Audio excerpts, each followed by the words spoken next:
चलिए, तो स्वागत है दोस्तों आप सबका आपके अपने YouTube चैनल एग्ज़ाम ऑफिशियल में।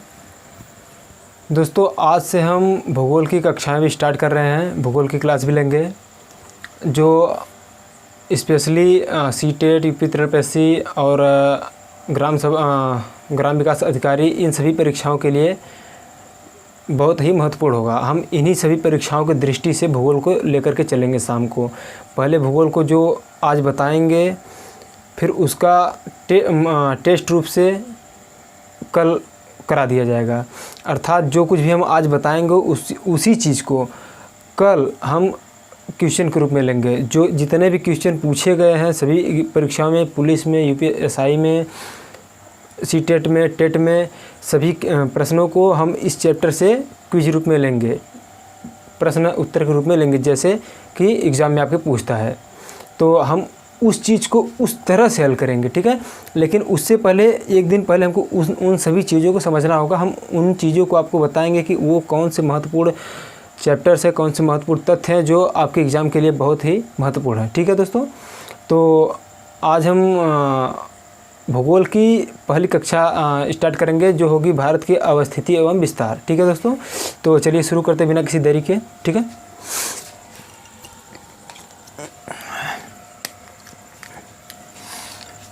दिख रहा है ना? हाँ, भारत की अवस्थिति एवं विस्तार।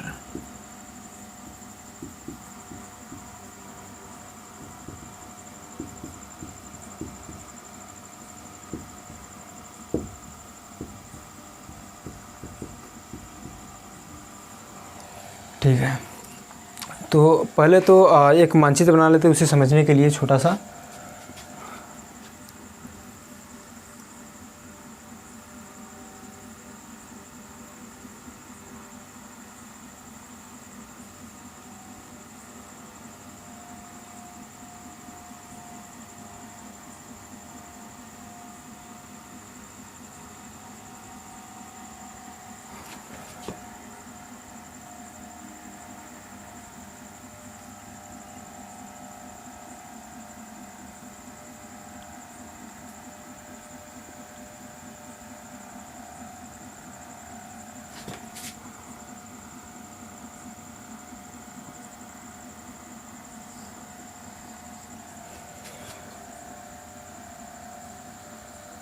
ये आपका हो गया भारत का मानचित्र,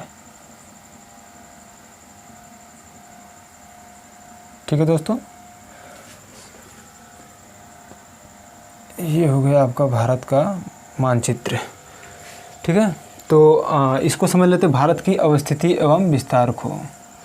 तो सबसे पहले तो बता दें कि भारत को और भारत के जो कुछ पड़ोसी देश हैं उन्हें भारतीय उपमहाद्वीप की संज्ञा दी गई।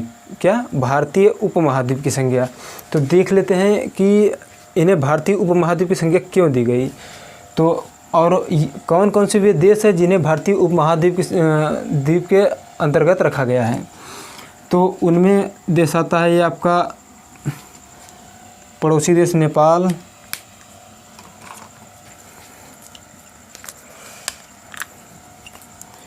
ये पड़ोसी देश है आपका नेपाल, भूटान आ जाता है और पाकिस्तान आ जाएगा आपका, पाकिस्तान भी आ जाएगा आपका, और उसके बाद आपका ये बांग्लादेश भी आ जाएगा, ठीक है। ये बांग्लादेश, भूटान, नेपाल 3 देश हो गए, ये पाकिस्तान 4 और ये इंडिया 5, ठीक है। ये इंडिया 5, इन 5 देशों को भारतीय उपमहाद्वीप के अंतर्गत रखा गया। अर्थात इसको पहले हम लिख लेते हैं कि भारत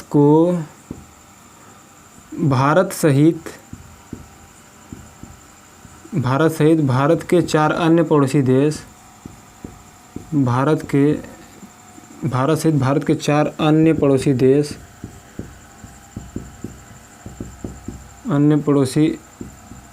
देशों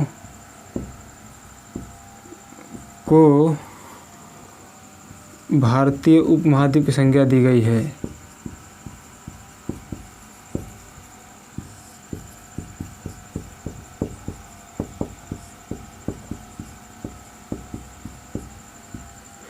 भारतीय उपमहाद्वीप की संख्या के अंदर कितने देश आते हैं?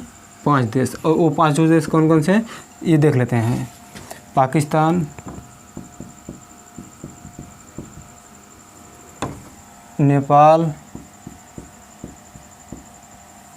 भूटान, भारत और बांग्लादेश। भारत और बांग्लादेश। तो दोस्तों ये जो 5 देश हैं, ये 5 देशों को भारतीय उपमहाद्वीप की संज्ञा से अभिहित किया गया। अर्थात इन सभी 5 देशों को मिला करके भारतीय उपमहाद्वीप की संज्ञा दी गई है। अच्छा, भारतीय उपमहाद्वीप की संज्ञा इन्हीं 5 देशों के दी गई, क्योंकि इसके बाद तो चाइना भी है, उसके बाद आपका इधर अफ़गानिस्तान भी है, तो इन्हें भी मिलनी चाहिए थी। क्यों नहीं मिला? तो इसका रीज़न भी हम लोग समझ लेते हैं कि ये जो भारत है, भारत का ये जो उत्तरी सीमा है, ये नेपाल ये वाला जो है, भारत की उत्तरी सीमा पर हिमालय पर्वत श्रेणी का विस्तार है। पूर्वोत्तर में पूर्वांचल पर्वत श्रेणी का विस्तार है। पश्चिम उत्तर में हिंदुकुश पर्वत श्रेणी का विस्तार है। सुलेमान पर्वत श्रेणी का विस्तार है। और ये दक्षिण में आपको पता है पूरा हिंद महासागर क्या है? हिंद महासागर है। हिंद महासागर का विस्तार है। तो ये जो 5 देश है, ये भौगोलिक इकाइयों से घिरी हुई है, इसलिए इसे भारतीय उपमहाद्वीप की संज्ञा दी गई है। ठीक है दोस्तों, अब हम लोग देख लेते हैं नेक्स्ट टॉपिक को। ठीक है, तो अब हम लोग देख लेते हैं कि ये तो हो गया भारतीय उपमहाद्वीप। अब देख लेते हैं कि भारत का जो क्षेत्रफल है, वह क्षेत्रफल के आधार पर विश्व का कौन सा देश है। तो इसको भी देख लेते हैं। भारत क्षेत्रफल की दृष्टि से विश्व का 7वां बड़ा देश है। 7वां बड़ा देश है। तो अगर यह 7वां है तो इसके पहले 6 कौन कौन से उसको देख लेते हैं। सबसे बड़ा है रूस, फिर चीन, चाइना, रूस के बाद कनाडा दोस्तों, कनाडा, फिर तीसरे पे आता है चीन, लेकिन वर्तमान समय में अमेरिका आ गया है। चौथा अमेरिका, रूस, कनाडा, चीन, अमेरिका। 5वां ब्राज़ील, 6वां ऑस्ट्रेलिया और भारत। 7वां कौन सा देश है दोस्तों?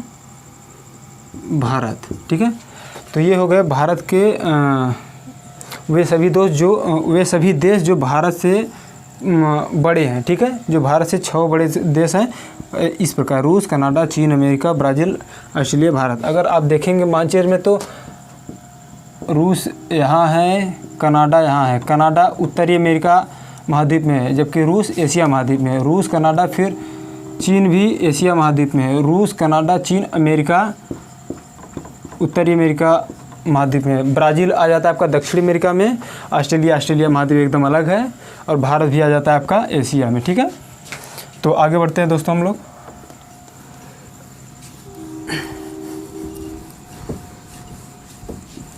अब हम लोग देख लेते हैं कि इसकी अवस्थिति क्या है। भारत की अवस्थिति क्या है, अर्थात हम लोग ये देख लेते हैं कि ये तो मान लीजिए भारत है। ठीक है, भारत का ये जो सबसे उत्तरी बिंदु क्या है, सबसे भारत की दक्षिणी बिंदु क्या है, भारत की सबसे पूर्वी बिंदु क्या है, भारत की सबसे पश्चिमी बिंदु क्या है। सबसे पहले तो आप समझ लीजिए मानचित्र में दिशाओं का ज्ञान। ठीक है, मानचित्र में ऊपर की तरफ उत्तर दिशा होती है। ठीक है, नीचे की तरफ दक्षिण, और हमारे दाहिने हाथ की तरफ पूर्व दिशा होती है, और बाएं हाथ की तरफ पश्चिम। ठीक है दोस्तों, ठीक है। तो ये जो सबसे उत्तरी बिंदु है वो क्या है, इंदिरा कौल। ठीक है, और सबसे पूर्वी बिंदु क्या है, किविथु। क्या दोस्तों, किविथु। यह किबिथु किस राज्य में पड़ता है? अरुणाचल प्रदेश में, अरुणाचल प्रदेश में। और यह जो इंदिरा काल किस में? जम्मू एंड कश्मीर में। इसका दक्षिणतम बिंदु क्या है? केप केमोरिन या कन्याकुमारी। कन्याकुमारी किस राज्य में पड़ता है? तमिलनाडु। किस में? तमिलनाडु में। और इसका जो सबसे पश्चिमी बिंदु क्या है? गौर माता।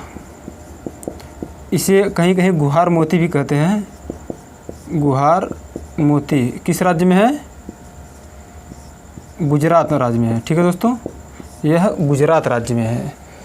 तो ये तो हो गया इसके दूरस्थ बिंदु, पूर्व, पश्चिम, उत्तर, दक्षिण। सबसे पूर्वी बिंदु क्या है, सबसे पश्चिमी बिंदु क्या है, सबसे उत्तरी बिंदु क्या है, सबसे दक्षिणी बिंदु क्या है। अब हम देख लेते हैं कि इसका अक्षांशीय विस्तार क्या है, इसका देशांतरी विस्तार क्या है। ठीक है दोस्तों, तो मिटाते हैं इसको।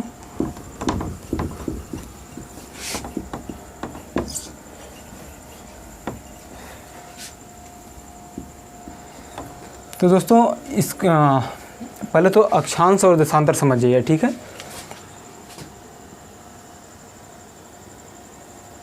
ये क्या है? गोलार्ध मान लीजिए इसको। और ये क्या है? ये मान लीजिए कि ये विषुवत रेखा। ठीक है, विषुवत रेखा को मतलब 0 अंश अक्षांश को ही क्या कहते हैं? विषुवत रेखा। विषुवत रेखा या भूमध्य रेखा। विषुवत रेखा या भूमध्य रेखा। ठीक है दोस्तों, तो ये 0 अंश अक्षांश को क्या कहते हैं? विषुवत रेखा। तो 0 पहले तो ये गोलार्ध हो गया। ठीक है, अब ये जो 0 अंश अक्षांश है, इसके ऊपर वाला जो भाग है इसको कहते हैं उत्तरी गोलार्ध और इसको कहते हैं दक्षिणी गोलार्ध। ये समझ जाइए, इसकी ज़रूरत अभी पड़ेगी। ऊपर वाला हो गया उत्तरी गोलार्ध, नीचे वाला दक्षिणी गोलार्ध। और ये जो 0 अंश अक्षांश है, इसके उत्तर में कुल कितने अक्षांश रेखाएं हैं? 90। कितने? 90। नीचे भी 90, ऊपर भी 90। ठीक है, तो मिला कुल कितने हो जाते हैं? 180। ठीक है, ये 0 अंश अक्षांश को छोड़ करके 90 नीचे 90 ऊपर, तो कितने हो जाते हैं कुल मिला करके? 180। तो परीक्षाओं में पूछता है कि अक्षांश रेखाओं की संख्या कितनी है? अक्षांश रेखाओं की संख्या कितनी है? अगर ऑप्शन में 180 है, 181 है, 182 कुछ भी है, तो अगर 181 तो आपको 181 मारना पड़ेगा, क्योंकि ये जो 0 अंश अक्षांश है इसको लेने के बाद, अगर इसको लेने के बाद जोड़ेंगे तो 181 अक्षांश रेखाओं की संख्या हो जाती है। लेकिन अगर ये नहीं दिया है, अगर 180 दिया तो आपको 180 मारना पड़ेगा। या फिर क्वेश्चन इस तरह से पूछता है कि भूमध्य रेखा सहित या विषुवत रेखा सहित अक्षांश रेखाओं की संख्या कितनी है। ठीक है दोस्तों, तो अक्षांश रेखाओं की टोटल संख्या कितनी है? कुल संख्या 181 है। अब देख लेते हैं देशांतर रेखाओं की संख्या। ये है आपका, इसको मान लेते हैं 0 अंश देशांतर, जो कि कहाँ है? लंदन के ग्रीनविच में। ठीक है, ये 0 अंश देशांतर है। अच्छा, देशांतर रेखाओं की कुल संख्या कितनी है? देशांतर रेखाओं की कुल संख्या 360 है। 360 है। और ये जो 0 अंश देशांतर है, इसको जो लंदन का ग्रीनविच रेखा है, ग्रीनविच देशांतर रेखा है, इसको ही 0 अंश देशांतर मान लिया गया है। ठीक है, तो इसके जो पूर्व वाला भाग होगा, इसको, इस पूरे को पूर्वी गोलार्ध कहते हैं और इस पूरे को पश्चिमी गोलार्ध कहते हैं। ठीक है दोस्तों, इसको हम इसलिए बता रहे हैं ताकि अभी हम आपको बताएं कि भारत की अवस्थिति ग्लोब पर कहाँ है। ठीक है, तो इसको समझना बहुत ही आवश्यक है, तभी आप समझ पाएंगे कि भारत की अवस्थिति कहाँ पर है। तो टोटल अक्षांश 181 और देशांतर 360। तो अब हम यहाँ देख लेते हैं कि भारत का जो अक्षांशीय विस्तार है कितना है और देशांतरी विस्तार है कितना है।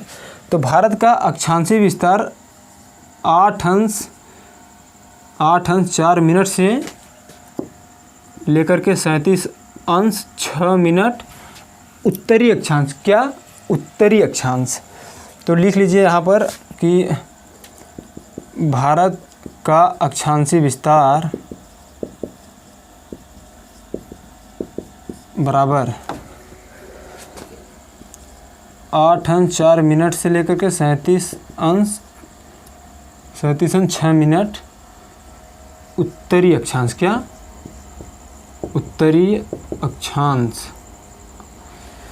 अब भारत का देशांतरी विस्तार देख लेते हैं, ये वाला विस्तार, ठीक है, ये वाला, ठीक है दोस्तों। तो यहाँ से लेकर के यहाँ तक जो देशांतरी विस्तार है कितना हो जाता है? 68 अंश 7 मिनट से लेकर के 97 अंश 25 मिनट तक, ठीक है दोस्तों। 68 अंश 97 से लेकर के 68 अंश 7 मिनट से लेकर के 97 अंश 25 मिनट तक इसका देशांतरी विस्तार है, भारत का देशांतरी विस्तार है। तो इसको क्या कहेंगे? यहाँ पर देख लीजिए, भारत का देशांतरी विस्तार, भारत का देशांतरीय विस्तार दिख रहा है ना? हाँ, देशांतरी विस्तार कितना है? 68 अंश 7 मिनट से लेकर के 97 अंश 25 मिनट। 25 मिनट क्या? पूर्वी देशांतर, क्योंकि ये 0 अंश के इधर है। क्या है? 0 अंश के पूर्व में है, तो पूर्वी देशांतर होगा। अर्थात अब हम यहाँ पर कह सकते हैं कि जो भारत की स्थिति है उत्तरी अक्षांश पूर्वी देशांतर, अर्थात उत्तरी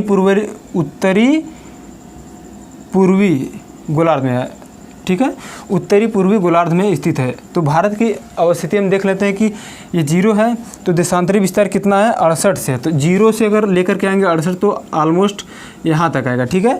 लेकिन जो अक्षांशी विस्तार कितना है? 8 अंश 4 मिनट 37 अंश 6 मिनट तक, ठीक है।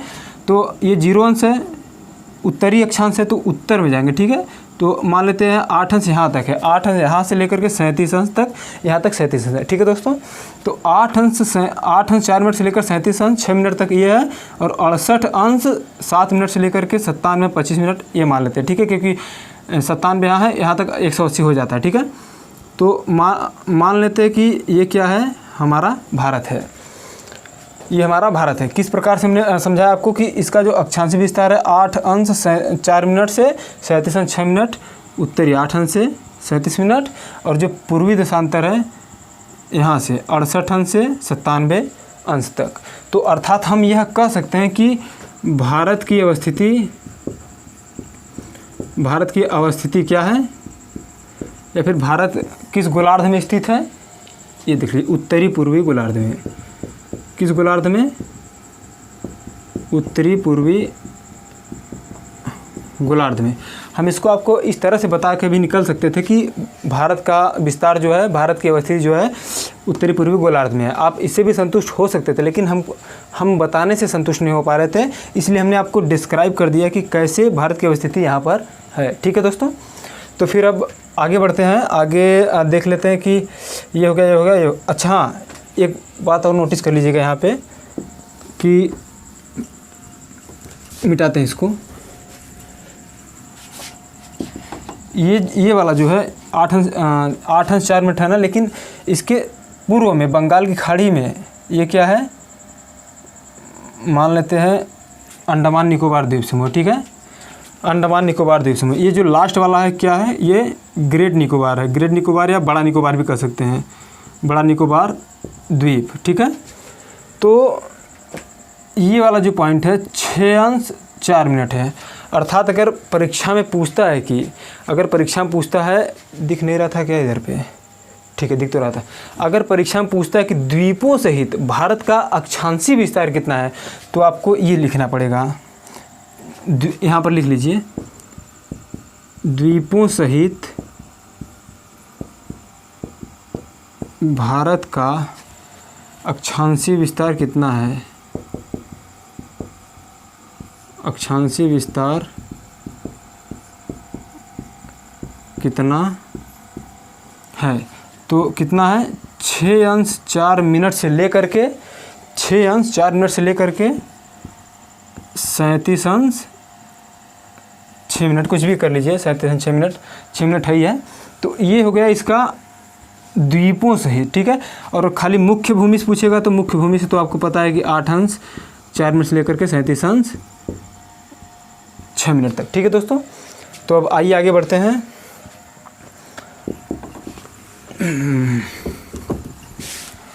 तो अब यहाँ पर हम लोग देख लेते हैं कि ये जो था इसको भी मिटा देते हैं ऊपर से, ठीक है। तो अब हम लोग यहाँ देख लेते हैं कि भारत, पहले तो इसको समझ लेते हैं थोड़ा सा। ये है विषुवत रेखा आपका, ठीक है दोस्तों, ये है विषुवत रेखा। इसके 23.5 अंश उत्तरी अक्षांश में क्या है, 23.5 अंश उत्तरी अक्षांश, 23.5 अंश दक्षिणी अक्षांश। तो ये जो 23.5 अंश उत्तरी अक्षांश है इसे क्या कहते हैं, कर्क रेखा। और हमने अभी आपको बताया ये मान लीजिए ये 0 अंश देशांतर है, ठीक है, और ये 0 अंश अक्षांश है, अर्थात विषुवत रेखा है ये वाला रेखा। तो ये जो 23.5 अंश है, हमने अभी बताया कि भारत की स्थिति यही है, ठीक है। तो ये जो कर्क रेखा है ये 23.5 अंश उत्तरी अक्षांश, 23.5 अंश उत्तरी अक्षांश जो है अर्थात कर्क रेखा जो है भारत को लगभग 2 भागों में बांटती है, अर्थात ये भारत के एकदम बीचों बीच से होकर के गुजरती है। तो यहाँ पर देख लेते हैं, तो ये जो कर्क रेखा है भारत के एकदम बीचों बीच से होकर के गुजरती है, ठीक है दोस्तों, बीचों बीच से होकर गुजरती है। अर्थात जब बीचों बीच से गुजरती है तो यहाँ पर एक प्रश्न होता है कि अगर बीचों बीच से गुजरती है तो भारत के कुछ राज्यों से होकर गुजरती होगी। अब उन राज्यों को देख लेते हैं कि किन किन राज्यों से होकर गुजरती है। तो सबसे पहले तो आप लोग ये जान लीजिए कि कर्क रेखा भारत के 8 राज्यों से होकर गुजरती है। कितने, 8 राज्यों से। अब उन 8 राज्यों को देख लेते हैं हम लोग। तो यहाँ तक पता है आपको कि ये वाला कौन सा राज्य है, गुजरात। तो लिख लीजिए, पहला राज्य गुजरात, दूसरा थोड़ा सा राजस्थान भी लग जाता है, ठीक है, गुजरात के बाद राजस्थान, ठीक है। उसके बाद मध्य प्रदेश सही है बीच में, मध्य प्रदेश। उसके बाद क्या, झारखंड। उसके बाद छत्तीसगढ़, ठीक है। उसके बाद पश्चिम बंगाल, वेस्ट बंगाल, ठीक है। कितना हो गया, 1 2 3 4 5 6, ठीक है। उसके बाद ये 2 राज्य त्रिपुरा और मिजोरम। कौन कौन सा, त्रिपुरा और मिजोरम। 6 ये हो गया। 7वां क्या है, त्रिपुरा, और 8वां है मिजोरम। तो ये 8 राज्य हैं जो जिनसे कर्क रेखा होकर गुजरती है। ये 8 भारतीय राज्य हैं जिनसे कर्क रेखा होकर के गुजरती है, ठीक है दोस्तों। तो कर्क रेखा से कई सवालात पूछते हैं, इन सबको हम कल के लेक्चर में डिस्कस करेंगे। अर्थात जो सॉल्व क्वेश्चन होंगे, जितने भी पूछे गए क्वेश्चन हैं, उन सबको हम यहाँ पर आपको हल कराएंगे। ये है जो हल वाली प्रक्रिया को कल कराएंगे हम। अभी आज ये सब प्रक्रिया को हम समझ लेते हैं। तो ये हो गया। अब आगे बढ़ते हैं, ठीक है दोस्तों, आगे बढ़ लेते हैं अब हम लोग। उम्मीद करते हैं आप लोगों को समझ में आ रही होगी। जो अगर कोई भी चीज़ नहीं समझ में आती है तो आप कमेंट बॉक्स में कमेंट कर सकते हैं, ठीक है दोस्तों। तो अब हम लोग देख लेते हैं भारतीय मानक समय रेखा, जो बहुत ही इम्पोर्टेंट है। भारतीय मानक समय रेखा, तो बता दें कि भारतीय मानक समय रेखा जो है 82.5 अंश देशांतर रेखा जो है उसी को भारत का मानक समय रेखा मान लिया गया, ठीक है दोस्तों। उसी को भारत का मानक समय रेखा मान लिया गया। क्यों मान लिया गया है, क्योंकि वह भारत के लगभग बीचों बीच का देशांतर रेखा, भारत के लगभग बीचों बीच का देशांतर रेखा, इसलिए उसको मानक समय रेखा, भारतीय मानक समय रेखा मान लिया गया है।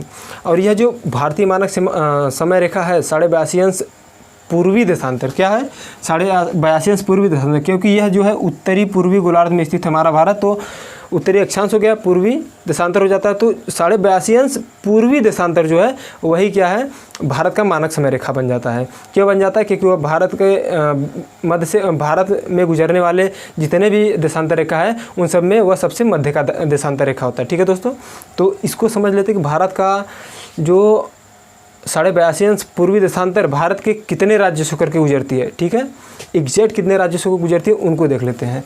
तो दोस्तों ये जो भारत का मानक समय रेखा है यह भारत के 5 राज्यों से होकर गुजरती है, ठीक है, भारत के 5 राज्यों से होकर गुजरती है। उन 5 राज्यों का नाम लिख लेते हैं।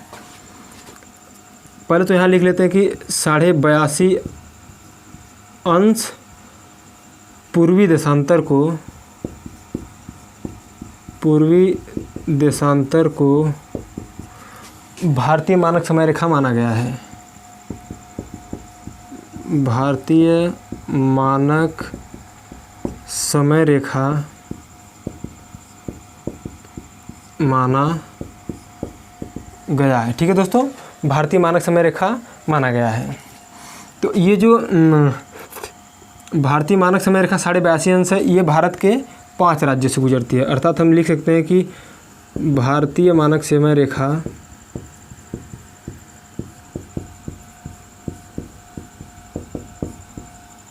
भारत के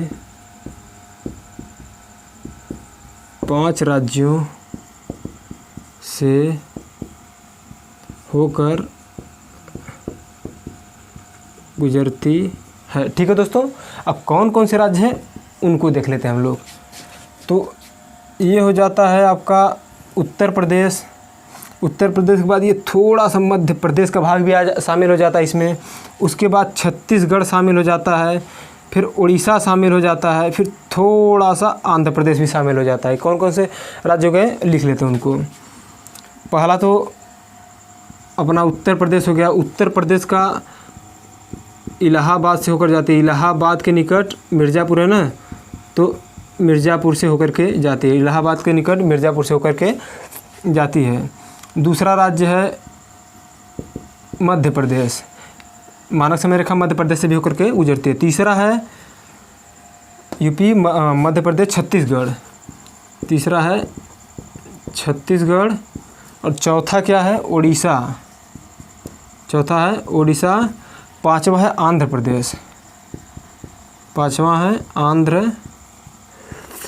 प्रदेश। ठीक है दोस्तों, तो ये जो 82.5 अंश पूर्वी देशांतर रेखा है, यह भारत के 5 राज्यों से होकर गुजरती है, जिसको क्या कहा जाता है, भारत का मानक समय रेखा। ठीक है दोस्तों, और इसी कड़ी में हम आगे समझ लेते हैं कि जो भारत का पूर्वी बिंदु है, अर्थात जो अरुणाचल में है किबिथु है, और जो पश्चिमी बिंदु है गुजरात में है गोरमाता है, या फिर गुहार मोती जिसे कहते हैं, इन दोनों के बीच का जो समय का अंतर है वह 2 घंटे का होता है। कितना? 2 घंटे का होता है।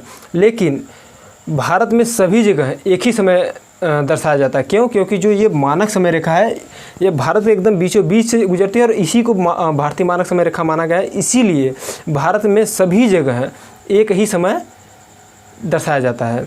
जबकि असलियत क्या है कि ये जो गुजरात का एकदम पश्चिमी बिंदु है गुहार मोती, और पूर्वी बिंदु क्या है अरुणाचल का किबिथु, इन दोनों के मध्य 2 घंटे का अंतराल है। 2 घंटे का अंतर है। ठीक है, उसको समझ लेते हैं कैसे 2 घंटे का अंतर है। तो सबसे पहले तो समझ लेते हैं कि 2 घंटे का अंतर कैसे, उसी को समझ लेते हैं। तो इसको मिटा रहे हैं। ठीक है,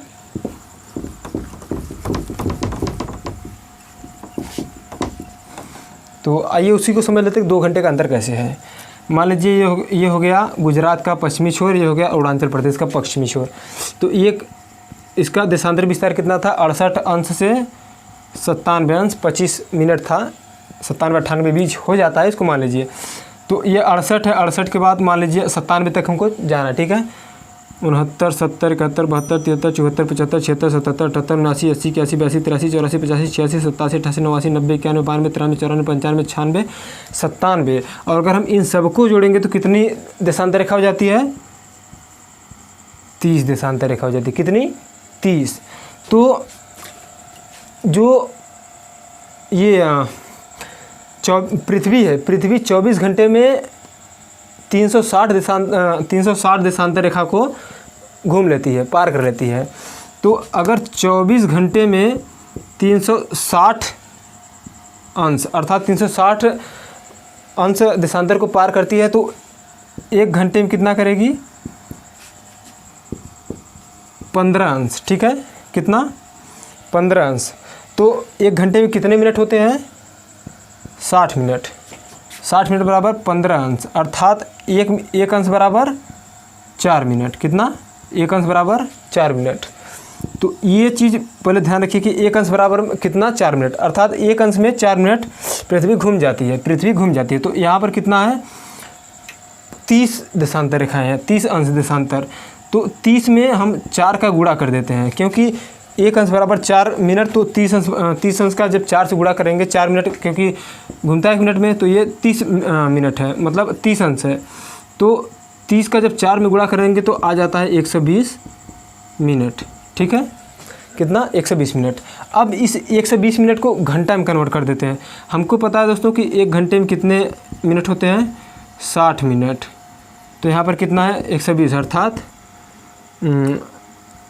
120 मिनट बराबर 2 घंटे। तो यही हम बता रहे हैं कि ये जो पूर्वी बिंदु है और पश्चिमी बिंदु है, इन दोनों के मध्य कितने का अंतर होता है, 2 घंटे का, 2 घंटे का, 120 मिनट का। ठीक है, तो अब हम अगले टॉपिक पर चलते हैं।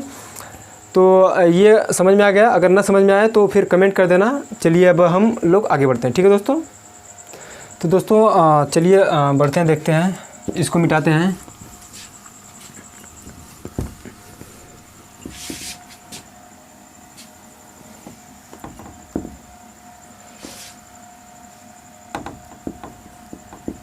अब हम लोग देख लेते हैं कि इसके कितने पड़ोसी देश हैं। सभी पड़ोसी देशों को देख लेते हैं। हमने तो अभी तक भारतीय उपमहाद्वीप को देखा था, लेकिन पड़ोसी देशों को नहीं देखा था। पड़ोसी देशों को देख लेते हैं। तो हमने बताया कि ये क्षेत्रफल में 7वां सबसे बड़ा देश है, लेकिन जनसंख्या में दूसरा सबसे बड़ा देश है। इस चीज़ को नोट कर लीजिएगा, जनसंख्या में दूसरा सबसे बड़ा देश है।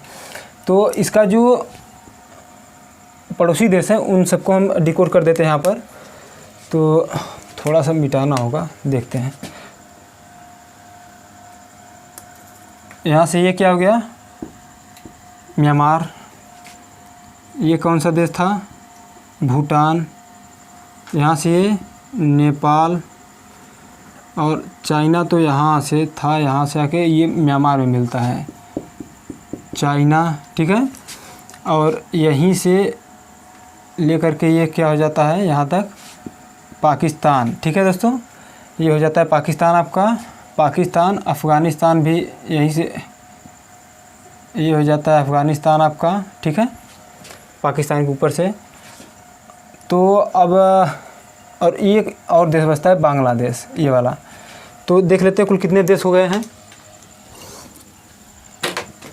तो कुल पड़ोसी देश, कुल पड़ोसी देश लिख लेते हैं। पाकिस्तान, अफ़गानिस्तान, चीन, नेपाल, भूटान। भूटान के बाद क्या है दोस्तों, म्यांमार और बांग्लादेश। म्यांमार और बांग्लादेश। और अगर एक परिप्रेक्ष्य से देखेंगे यहाँ पर, तो एक क्या है, श्रीलंका है। क्या है, श्रीलंका। श्रीलंका को भी ले लेते हैं, अर्थात लेकिन श्रीलंका इससे सटा हुआ देश है, श्रीलंका एक द्वीप के रूप में है। ठीक है, तो कुल कितने पड़ोसी देश हो गए, 3 4 दिन 7, कुल कितने हो गए पड़ोसी देश, 7। अब ये जो पड़ोसी देश हैं, इन पड़ोसी देशों की भारत की सीमाओं के साथ कितनी लंबी सीमा रेखा है, उस चीज़ को हम लोग देख लेते हैं। तो पाकिस्तान और भारत की जो सीमा रेखा है कितनी लंबी है, इसको देख लेते हैं।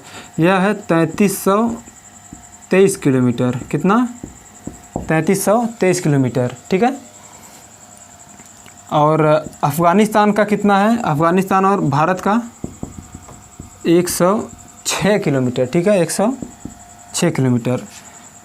चीन और भारत का कितना है, 3488 किलोमीटर। कितना, 3488 किलोमीटर। नेपाल और भारत का कितना हो जाएगा, 1751 किलोमीटर। कितना, 1751 किलोमीटर। अब बात करते हैं भूटान और भारत की। भूटान और भारत की सीमा रेखा कितनी लंबी है, 699। कितना, 699।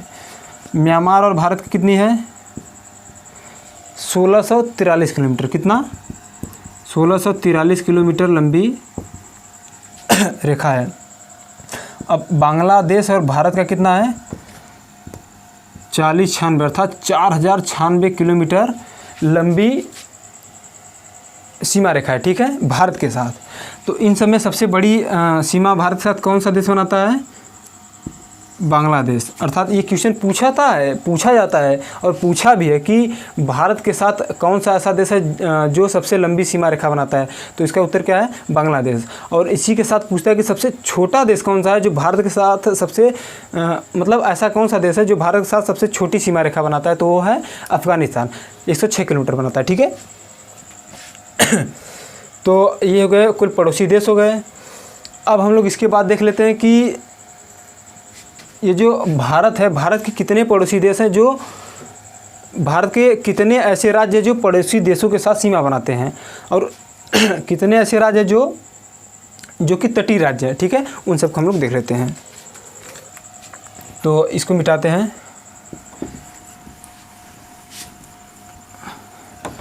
तो चलिए देख लेते हैं कि भारत के कुल, लिख लीजिए, भारत के कुल 17 राज्य पड़ोसी देशों के साथ सीमा बनाते हैं। यह वन लाइनर के तहत पूछ देता है कि भारत के कितने राज्य हैं, कितने ऐसे राज्य जो पड़ोसी देशों के साथ सीमा बनाते हैं, क्या सीमा बनाते हैं। और इसी कड़ी में पूछ देता है। कभी कभी ये भी पूछता है कि, पूछा भी है, पुलिस एग्ज़ाम में भी पूछा है, कई और एग्ज़ाम में पूछा है। इन सब क्वेश्चंस को मैं कल हल कराऊंगा। पहले यहाँ पर देख लेते हैं कि क्या क्वेश्चन क्या है कि भारत के कितने ऐसे राज्य हैं जो कि तटीय हैं। क्या है? तटीय हैं। भारत के ऐसे कितने राज्य जो कि तटीय हैं, उन सबको देख लेते हैं। तो भारत के कुल 9 ऐसे राज्य हैं, 9 राज्य तटीय हैं। कौन कौन से हैं उनको देख लेते हैं। पहला नाम लिख लेते हैं, गुजरात से स्टार्ट होता है। पहला क्या है? गुजरात। गुजरात के नीचे क्या है? महाराष्ट्र। उसके नीचे क्या है? कर्नाटक। उसके नीचे क्या है? गोवा। गोवा के भी नीचे क्या है? केरल। ये सब पश्चिमी घाट के सहारे हैं। ठीक है, ये सब पश्चिमी घाट के सहारे हैं। लेकिन जो पूर्वी घाट के सहारे हैं वो कौन कौन से हैं? तमिलनाडु, आंध्र प्रदेश, उड़ीसा, एक और बच रहा है, 1 2 3 4 5 3 8। तमिलनाडु, आंध्र प्रदेश, उड़ीसा, पश्चिम बंगाल भी आ जाता है, वेस्ट बंगाल। तो ये 9 राज्य हैं जो कि तट बनाते हैं। अब इन सब में सबसे लंबा तटीय राज्य तट कौन बनाता है? गुजरात राज्य बनाता है। उसके बाद कौन बनाता है? आंध्र प्रदेश बनाता है दूसरे नंबर पर। तीसरे नंबर पर तमिलनाडु। ये पूछता है। अब पहले नंबर का ज़माना क्या, अब आ गया दूसरे नंबर का। दूसरे नंबर का क्या है? आंध्र प्रदेश। ठीक है, उसके बाद तमिलनाडु। तो ठीक है दोस्तों, यहीं पर आज बस करते हैं इन चीज़ को, और आज की क्लास को बंद करते हैं यहीं पर। और कल हम इसका प्रश्न उत्तर हल कराएंगे, और जो कुछ भी छूटा हुआ पॉइंट होगा उसमें हम कवर कर लेंगे। ठीक है दोस्तों, तो हमें अब इजाज़त दीजिए। अगले वीडियो के लिए हम मिलेंगे आपसे अगले लेक्चर में। तो इससे पहले हम आपको सुबह के टाइम में देते हैं पॉलिटिक्स देते हैं, राजनीति देते हैं, भारतीय राज्य व्यवस्था और संविधान देते हैं, भारतीय संविधान और राज्य व्यवस्था देते हैं। ठीक है, उसका वीडियो देते हैं। लेकिन उसके साथ ही साथ शाम को हम आपको वनडे एग्ज़ाम के तहत सीटेट और सभी परीक्षाओं के तहत हम आपको जो वीडियो प्रोवाइड करेंगे बहुत ही कारगर सिद्ध होगी, वो बहुत ही कारगर सिद्ध होगी। इन सभी वीडियो को ज़रूर देखना आप लोग। और अगर वीडियो अच्छा लगे तो उसको लाइक, सब्सक्राइब और शेयर ज़रूर करना दोस्तों। तो इसी के साथ हमको इजाज़त दीजिए। वीडियो देखने के लिए आपका बहुत बहुत धन्यवाद।